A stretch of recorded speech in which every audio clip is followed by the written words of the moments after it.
Alright, what is going on, everyone? Thank you all so much for stopping by the Card Dojo. My name is Sean, and this is my journey into modern day card collecting. Well guys, it is Thursday, which means I am doing a little business with the Fantasy Rip League. First we're going to do is a Week 6 recap, the 4 fantastic matchups that we had. And then toward the end of the episode, I will set my Week 7 lineup. So guys, the first matchup, getting right into it, was myself, the Card Dojo, against Spurs Cards 21. We had a gentleman's agreement to both rip the same product, which was 2020 Prestige Hanger Boxes ×2. My best play was a Kenny Galladay. Actually, no, I'm sorry. Wait, hold on. Let me start over. My best play was a Phillip Rivers ×2, which was a parallel. Got me 51.48 points, whereas Spurs Cards' best play was actually the Pittsburgh Steelers defense ×3. Got him 54 points. Guys, I'm getting out of the basement. I ended up winning 143.78 to 123.3.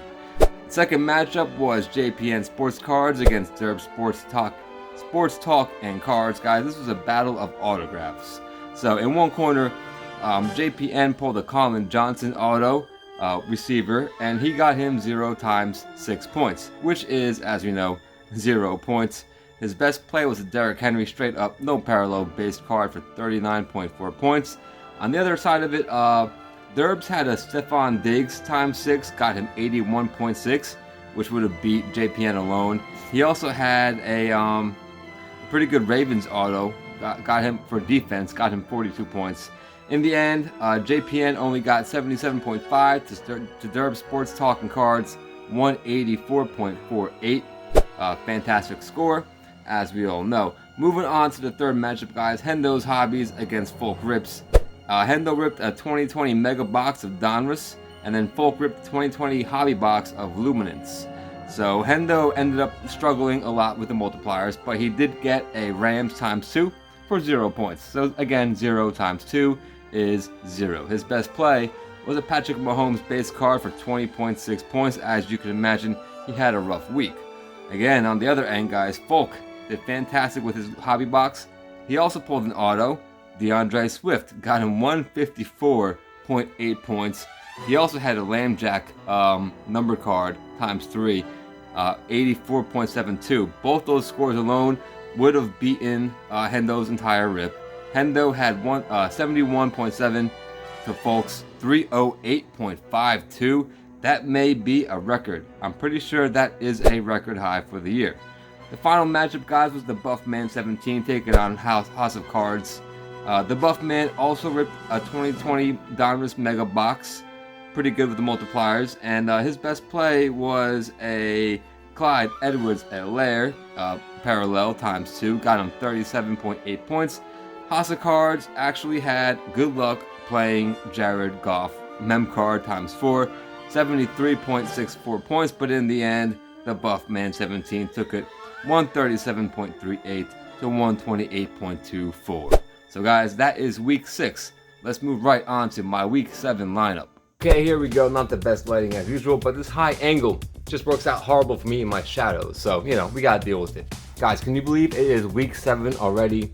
As you fantasy football players may know, Week 7 marks the halfway point because the regular season of fantasy football only goes until Week 13. So yeah, we are halfway done.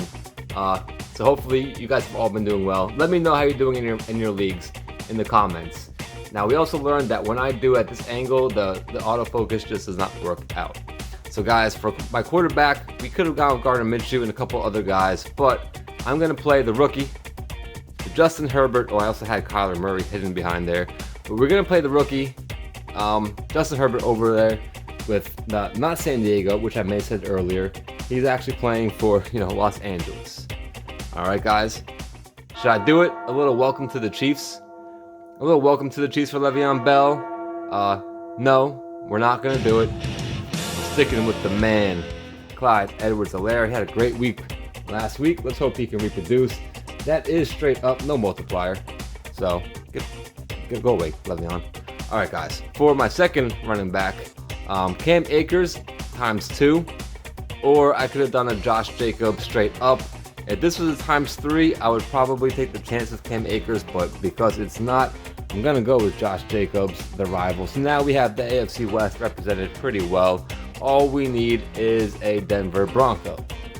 Noah Fant maybe in this pile? Noah Fant? No. Another AFC guy, Hunter Henry. So I can go with Hunter Henry, or, yeah, gotta go with Travis Kelce, guys. If you pull Travis Kelce and your other tight ends do not have multipliers, let's be honest, you're starting Travis Kelce. No disrespect to George Kittle. All right, guys. Receivers, Julio Jones was an option, but I'm taking a multiplier on Jerry Jeudy ×2. Again, AFC West, representing for every card thus far. My WR2 spot, I have Tyler Lockett, but again, I went with someone who maybe can get a little more action. Prestige Worldwide, DeAndre Hopkins, the first player who's not from the AFC West. Now, in my kicker spot, guys, we are going to play a kicker. I had 3 choices of people we could play. We can go with Koo, we can go with Koo, or we can go with Koo. So I think this should be like a ×3 multiplier. I should get credit for a ×3 multiplier because we got 3 Koos from one rip. So my kicker is Koo.